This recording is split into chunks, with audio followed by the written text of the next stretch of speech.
What's up, Matt Clark here at the new Matt Clark. Part 2 of the video I shot the other day. This one will be what led up to my arrest and part of my provincial stint. Stay tuned for a great video at the new Matt Clark.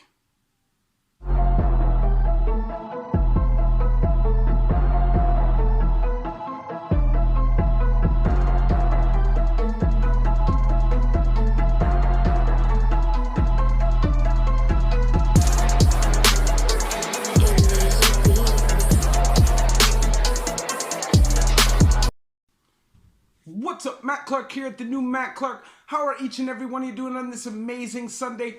I'm doing great, my girl's doing great, my family's doing great, and I hope each and every one of you are doing great through these tough times. I want to say thank you to each one of my 1,825 subscribers. You guys mean the world to me. You guys keep me accountable. You guys keep the movement going, so thank you very, very much. If you could please hit that like button. If you could please hit that subscribe button and that bell notification button so you get these videos when they're new. If you could share with somebody on social media, that would be amazing. Help spread the message, help spread the word, and there's a PayPal option if you'd like to donate, help, and support the channel. The link will be in the description. So this is part 2.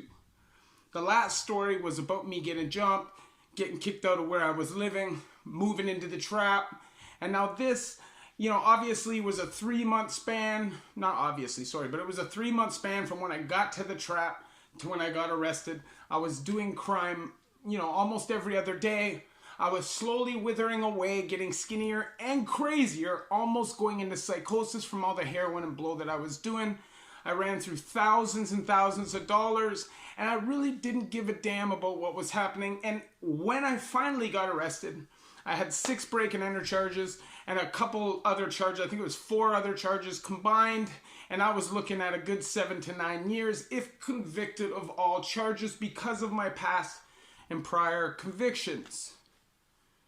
I was actually surprisingly relieved when I got arrested. I didn't know that I had detectives following me. I was so off point.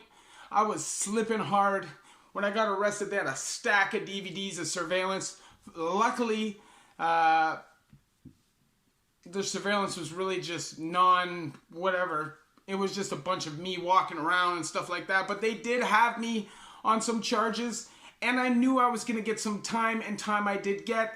I got 44 months, which is 3 years, 8 months, and I was on my way to Lindsay. Now, obviously, I was on my way to Lindsay before I got the time, but I was now on my way to Lindsay. In Lindsay, I was a well-known dude. I had done lots of time in Lindsay. I'd been lots of fights in Lindsay, and I actually, for a bucket, in terms of bucket, felt like it was one of the better ones. But at this point, I was 165 pounds. My cheeks were sunk in, and the night before, I had lost my mind and shaved a damn mohawk into my fro. I was out of control, and I was mad. When I walked into the block, things were different. I even knew people. People acted like they didn't know me, and it was very, very different for me for the first month. I definitely had to re-earn my respect because of the condition I came in. People forget very quickly in prison who you used to be, and they see what they see, and that is what they judge you by. They judge the book by its cover. I'm an more old school guy, although I'm not super old, but all my time is done federal. And a lot of the people that are in provincial, they're young guys. They've never seen me before. They've never heard my name before. So to them, I just look like a bucket. And, I felt like for the first little while, like I was trying to get in on weed. And, obviously I felt like I was the same person in the past, right? And then one day, 3 big dudes came up to me and said, "Yo, bro, who are you? We're not trying to ask you, we're not trying to create problems. We're not trying to tell you to bounce or nothing like that." And I'm laughing, obviously. But I know that I'm in no position to fight, so I have to humble myself. I genuinely had to humble myself. So I was in cell 6. You know what I did? I ate carbs. First I got healthy. I got off the dope. Then I ate carbs. I ate as much vegetables, fruit, and food that I could get and started training at 14 days. And within like a month, I was 190 pounds. And I remember the server at the time coming up, looking in the cell and saying, we need to stop feeding this dude. Because they remembered when they rolled on me. And I'm telling you, in 2.5 months, I was 210 to maybe 220 pounds. And I was not the same person that got arrested. And people had already forgotten that. But I had some issues in the first couple months. Like, for instance, I remember I was using the weight bags and I dropped it. And at the time, the server was this big dude, this big white dude, okay? Big goatee, all rotten teeth, just jacked dude. He screams at me and I tell him, bud, you don't have to scream at me. You know what I'm saying? I get it. I dropped it. I understand. No problem. No more problem came from it.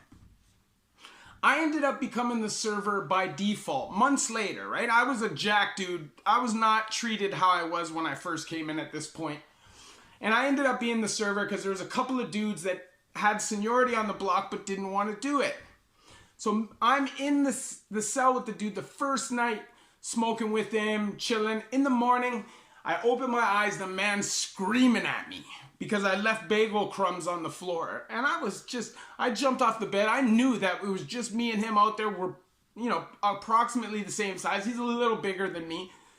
But I jump off the bed and say, bro, so what? I push him and I see immediately the heart is not there. He does not want to scrap. And from that point, for like another 2 months, we're good. We're good. Then we made the mistake of pitching in on a brew. And this brew was a massive brew. And because we were the servers, we had lots of sugar, lots of fruit to pitch in. We got 12 or 13 bottles of this brew. We had a dude on the range that we nicknamed the mechanic. He was really good at doing stuff like brew. And this stuff was firewater, tasted like almost like pink grapefruit coolers. A couple of them would get you smashed. And we had 12 or 13 bottles. Obviously, we're drinking. My cell partner, the other big jack dude that looks like a crazy animal, is hammered. He's ran through like 5 of his bottles. I've ran through like 3 or 4 of my bottles.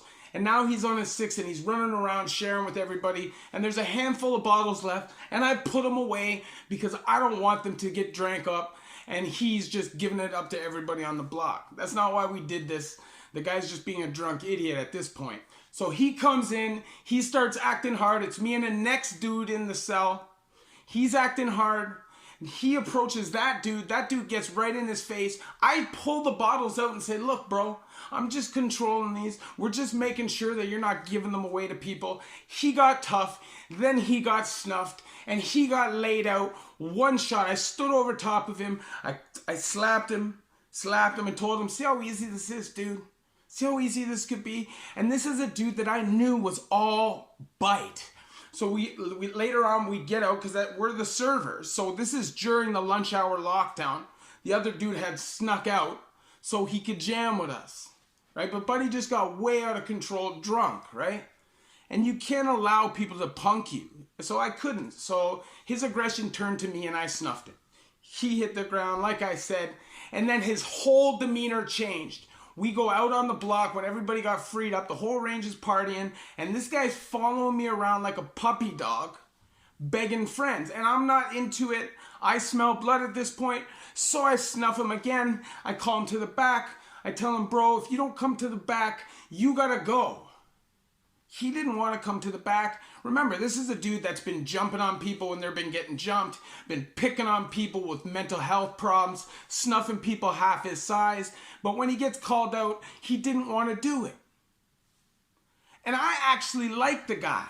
The problem is, he had this uncontrollable arrogance when he was drinking or when he was stoned. And he'd get this mean face, and he'd walk around, he'd try to intimidate people, but people weren't intimidated. We know who this dude was on the street. He's nobody special, but he's just a big dude that works out hard. And sure, he could probably bang if he's prepared and sober and in the right state of mind. But if that's not who you are, you shouldn't be running around acting tough. The man stood under the TV until he got asked to leave the block because he wouldn't come to the back. And when he walked off the block, he told the feds that the other server attacked him. And who's the other server? That's me. Me and the next guy who snuck into the cell to drink went to segregation. and it caused a whole bunch of problems during the transfer to federal for me, destroyed the other dude's reputation, and he caught a knockout. But for what? Why ruin the good time? That's the kind of crap that happens in jail. That's the kind of stupidness that happens. But I tell you what, it helped me get back into the frame of mind that I needed to be in to go back down below. I was tired of it.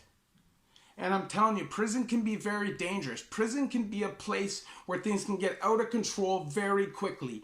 And there was a few times during this bid where I almost got out of control. I was pissed, man. I was not proud of myself for being there, and I felt like taking my aggression out on people. That's just how I felt. You know, I have other stories from this bid, and we will get to that. But obviously, I told the story with a message for the end, and that message is what? Prison is not worth it. The stress, the loss, the regression in your life, the punishment on not only your body, but your soul. Prison is a dangerous place, and it doesn't matter if you're doing good time in prison or not, the damage is still being done. That institutionalized behavior is just building up and building up, that convict mentality, which some of that convict mentality is good, but some of it is not either. Some of it is just not reality. You can't live life like that. I got real tired of it real quick, and I turned everything around because I was tired of it. But I had that moment where I kind of lost it for a bit. If you like this video, please hit that like button. Please hit that subscribe button and that bell notification button so you get these videos when they're new. If you could share with somebody on social media, that would be amazing. Help spread the message, help spread the word. And there's a PayPal option if you'd like to donate, help support the channel. The link will be in the description. Obviously, these videos are for information purposes only. I share my experiences so you don't have to live through them. If you would like to get in touch with me, you can on Instagram at the new Matt Clark, all small letters, all one word. If you have a question, if you have a video idea, if you just have comments, please leave comments. Comments really help with the algorithm, really help the video get pushed. And that's what we need to help spread this message. I appreciate each and every one of you that's taken the time out of your day to watch my videos during these tough times. I'm thinking about each and every one of my subs, your families, and hope and pray that each of you make it through this. And I just want to say thank you for keeping me going, keeping me motivated, your comments, and I don't know, man. You guys just help me every single day. So thank you very much. Stay tuned for another great video, which will be coming in a couple days. The new Matt Clark.